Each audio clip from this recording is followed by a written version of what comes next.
Well, good afternoon, everybody. Everybody have a great time last night, or this morning, as the case may be? My name is Bill Wax, and I have to say, in my wildest dreams, I never figured I would share the stage with Irma Thomas and Allen Toussaint, and thank God that I get this opportunity.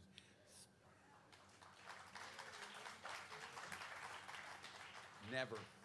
So, we got an hour. I really want to just jump in and ask some questions and learn with the rest of you some of these answers and get a chance to share both these legendary artists. And I use that term, I try not to use that term too often, but on this stage, there are very much two legendary artists, and we're glad to have them with us.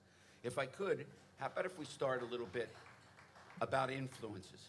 So, Alan, I was doing some reading, and I saw a list of names. Albert Ammons. Of course, Boogie Woogie, Boogie Woogie. So he was the one. He was the one that put sort of the boogie woogie in your head. Oh, well, he was one of them. Of course, Pine Top had a lot to do with it. But late at night, I'd hear this this Nashville, Tennessee program, and it would come on with this Boogie Woogie, and it was Ammons, and it was Swanee River Boogie, and it was just delightful. I had to have some of that. Ray Charles? Loved Ray Charles like everyone else, including God loves Ray Charles. But he played all of the things we wanted to play, and his nuance and his patina for his whole life experience was just wonderful, and it all translated, every word he sung. So now, at one point, Ray Charles came down to New Orleans early on to do recording behind Guitar Slim. Were you around for any of that session? I was a bit young for that, but I know what you're speaking of, and it was wonderful to know such a thing. But he spent a lot of time in New Orleans, and I saw him a lot in the Dewdrop area. And it was just great to be that close to royalty. Lloyd Glenn? Lloyd Glenn, I hadn't met him until I was over 30, but I had been listening to him for as the semi-jazz area, and he was just jazzy enough for me. I wasn't yet ready for Tatum, but I was on a good road, a smooth road, until I got there with people like Lloyd Glenn. And, well, I'm going to save this one. Someone by the name of Ernest Penn. Now, I don't know that name. Ernest Penn was a man who came through my neighborhood when his heyday was over. He came from the Jitney days, early New Orleans, during the time of the red light district and all. He played string instruments, and he played in a day, if you played one string instrument, you played all string instruments, else you wouldn't get the gig. And he was a banjo player, perfect banjo player, but he had no banjo by the time I met him. He was an outcast by that time. I'm not sure why, but he moved with his old relatives in my neighborhood across the street from my house, and he heard a piano in my house, and he told me he was a little puny guy with no teeth in his mouth, and he kept a half a pint of Chevy's Regal in his pocket all the time, and he stayed tanked all the time. And when he heard a piano in the house, he told me he was a master player, and he came in, and he sat down and began to play stride. I had never witnessed such a thing, and played Butterfly in the right hand, and I just felt totally in love, and I followed him around. My mother hated him.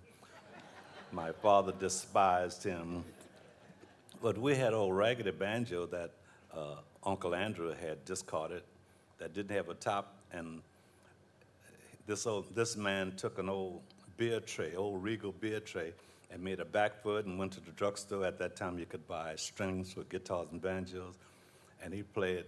But to make a long story short, he added tense and stride to my life, and whatever room I was in became a building, and it was just absolutely wonderful. And he was patient with me to slow it down, and he was a spry little guy, and just he and I was in, but after he'd play a piece, he'd jump up and say, "Hot mighty Sam."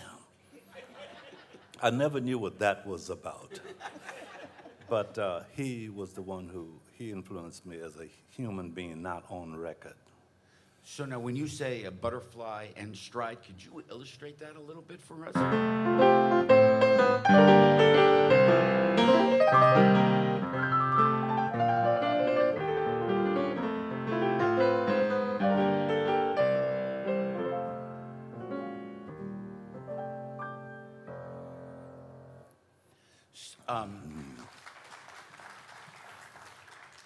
This is better than sitting in my living room and listening to records. I got to say, I could do this for a long time. Toots Washington. Toots Washington was, if you know about that video called Piano Players Rarely Ever Play Together, produced by Stevenson Palfrey, Toots Washington came a bit before Professor Longhair, and I, of course, come behind Professor Longhair and both of them. But Toots could play like Art Tatum. He could play all of that great stuff, and he was a very slim man, and he kept a little paper clipping from 1938 in his pocket, and that's the year I was born. So he show me his little piece of paper, and he always thought Louis Armstrong got to be known to the world, and he was in that same lineage, but he did not get any credit. So he wanted me to see his little article from 1938, see somebody knew about me. But he was a great, great player, and he played stride, but most of all, he played Jonker kind of blues, and we really liked the Jonker blues. And that would be what on the piano?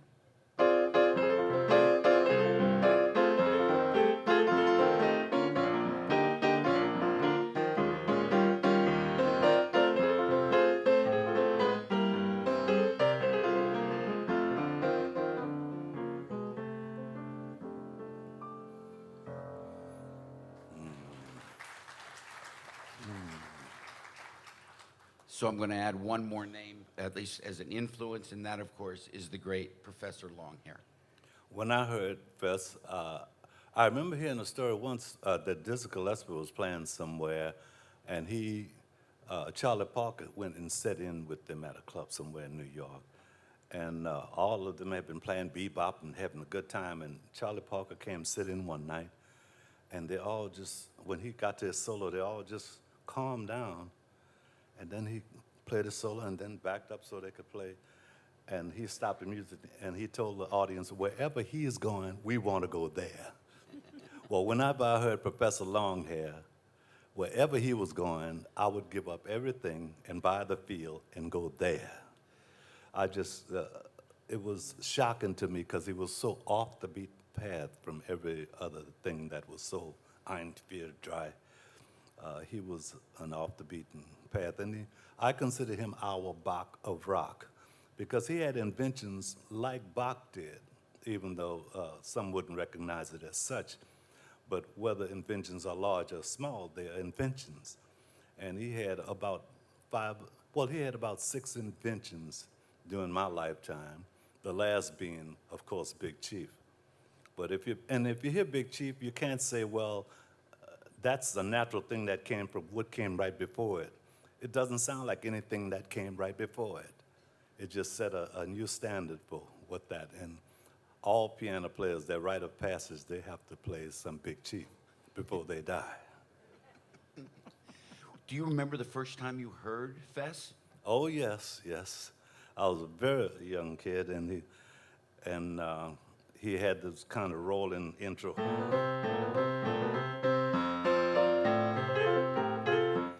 Did you just hear that? Well, most people were starting like this. That's how they would start things either. But for someone to come along, that's just too ratty.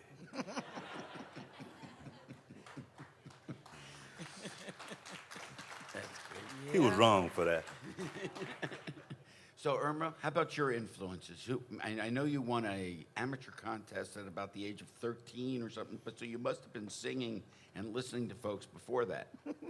I laugh whenever someone asks me that because I grew up, I was preteen in the early 50s, and there was a lot of pop singers on the radio, and in New Orleans, there was always a gospel morning show.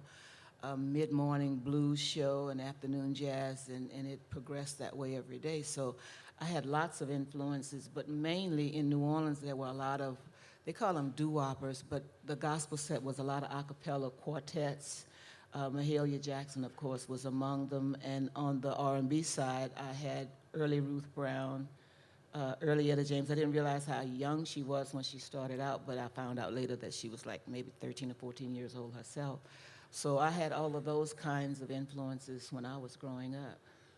Was there a musician in New Orleans who sort of took you under their wing early on that you could, and sort of showed you the ropes or helped you? Not really, but when I got fired, Tommy Ridgely stepped in. You know, you have blessings coming from directions you never know, and being a young mom, and I am in this club waiting tables, and of course, I always like to hear music. I was, grew up in the city of nothing but music. And whenever the opportunity presented itself, I wanted to sing. I didn't know what I was doing, but it felt good to me. And Allen teases me all the time because when I auditioned, I sung this, I think it was Drifters, called There Goes My Baby, and I sung all the wrong notes just like they were on the record, so I didn't know any better. It sounded okay to me, but yeah, I had lots of musical influences. So if it was good enough for the Drifters, it'd be good enough. I thought so. So now that club you mentioned, that was the Pimlico Club. The Pimlico Club, which is no longer there, but yeah. But you were a waitress I was a waitress, there. yeah, I was a waitress there. I was making 50 cents a night plus whatever tips I could get. Very cute, too. And still is. Well, thank you. Absolutely. So you're waitressing and Tommy Ridgely's playing. Did you know Tommy before he came in to start to play? This is a secret nobody really knows too much about, but anyway, when I was about 15 and I was a young mom and I had an opportunity to make some extra money, and my cousins came and picked me up and said, "We're going to do this dance gig." And I said, "What dance gig?" And he said, "Just find some shorts and come on with us." So I got my parents to babysit for me, and I found me some shorts and a nice little cute top, and we went to a place in the Treme area called the Hi-Hat Club. And I was a dancer for 2 nights. That's why he wanted you in the shorts. Yeah. To be the dancer. I was the dancer with 2 of my cousins. It was 3 of us, and we were dancing for 2 nights. I made $12, and to me, that was like a whole month's salary. So technically, I've been in the business for a long time. But then I met Tommy that night, and I expressed to him that night that I wanted to sing. He says, "Oh, yeah, right." So when I met him a few years later, and he said, I said, "You remember that young lady you said, 'Oh, yeah, right,' to?" I said, "I'm that young lady." He says, "Really?" And, I did a few numbers. It got to the point where they started asking for the singing waitress. And, of course, that wasn't going to fare well with my boss, so I got fired for singing on the job. But the blessing was, That Tommy Ridgely took me to an audition, and that same week I became a recording artist. so it really is the proverbial one door closes but another opens. Correct. I mean, that was I'm a literally- firm believer of that. Firm believer of that. One came right after the other. You did some auditions, to get hired on labels. I understand there was an audition for Joe Banishek and Larry McKinley. I guess they were Minute Records. And at I that point. blamed it on him because they said I didn't have what they were looking for at the time. Well, now, I didn't know. Had you two known each other before the Irma came in for that audition? Well, I was one who stopped by the Pimlico on the way from somewhere else, on the way from home. And Irma was that waitress she just spoke of. So I had heard her sing, and I just thought she was delightful. And those notes that she would sing off, it wasn't because she was singing out of tune as far as she was concerned, but I don't guess she thought she had the right to change anything. So if they were sung with that note, that must be what you're supposed to do. I've lived that. I know how that is. Yeah. But I knew her as that waitress at Pimlico, and I look forward to hearing her if she could break away from her tray and sing. And from time to time, she did, and everyone loved it. So, but the audition session, the way I understood it, you were just hired to play behind the people. You weren't working for them at that point, right? The Minute Record folks. Absolutely. They just brought you in to play behind all these people that were coming in, and Irma happened to be one of them. Irma, you remember the tune you sang? Teenage Love by Miss Lavelle. Miss Lavelle White, who's still with us today. It's my understanding she's still around. Does she know that you started Oh, your... I've told her that many times. Oh, good. Yeah. Did you recognize, I mean, you as the piano player, because you weren't in charge, you weren't the producer at that point, but No. did you recognize when Irma came in for her audition that this was special talent and this was... Yes, we all knew that. Well, those of us on the side, because I was just as new to the people who we were auditioning for as Irma was. But yes, I knew, like some others knew, that Irma had that stuff. She had what it takes. Yes. But Joe and those guys didn't because they didn't hire her. Well, that's okay. I understand all of that. I understand they were listening for a commercial, what they knew. They wasn't listening for what's to come. But you were. Well, if I had the authority, we would have had Irma that night. but everyone just loved Irma because she had the right stuff already. Yes, we all knew that, not only me. I was just bold. Did you know that? No. I knew the only thing that I did know and was very self-assured about, I knew I enjoyed singing. Now, I wasn't the one to judge whether it was good, bad, or indifferent, but I knew I enjoyed doing it. And so it came easy for me. I was never shy about being in front of an audience or anything like that. So I just felt, okay, maybe next time. So you didn't get a call back there, but you show up at Ron and Rick Records. I didn't show up at Ron and Rick Records. They brought Tommy you- originally brought me to Ron and Rick Records, and I auditioned on a Monday. Dorothy Labastri was there that Monday, and she taught me the song that became my first, well, sort of national hit.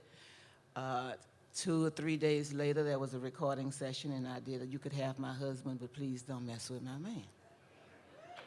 And I was jealous ever since. You were jealous about the song, or you weren't her husband or Oh, her no, man? That did need clarification, didn't it?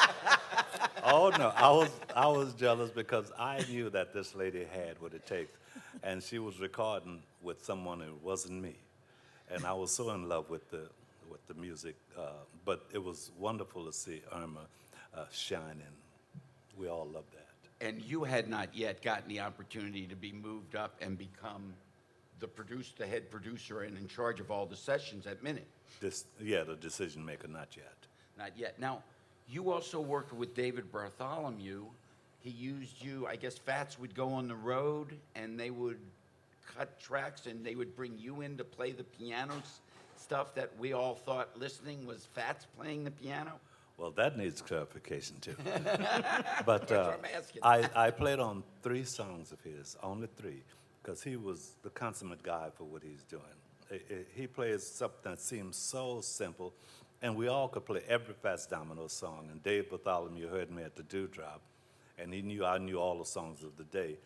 And we were up to 2-track recording by this time. Good heavens, two tracks. What are we going to do with that? But anyway, they could record all the music and then put his voice on later. That wasn't done a lot, but Fats was already a hit and touring in Europe. He was going to be in New Orleans for only 2 or 3 days, and Dave Bartholomew had a deadline, so he had these 3 songs, and he wanted me to play as if how Fats would play these. And I had Fats down everything that Fats ever did, so I went in and played the way Fats would play. And one of the biggest compliments in my life was 6 months later, because Fats used to come to clubs around and sit for a while, and he saw me one day, and he told me he didn't know whether that was me or him playing on it. So that was quite a giant step in my life. Do you remember what those 3 tracks were?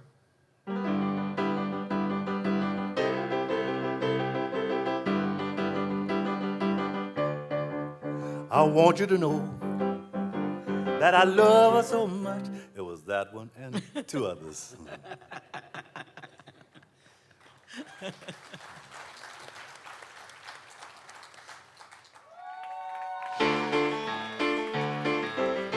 How many ever been to New Orleans?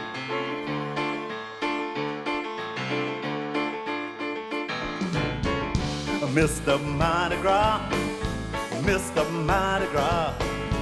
Everybody knows Mr. Mardi Gras. Mr. Mardi Gras, Mr. Mardi Gras. Everybody knows Mr. Mardi Gras.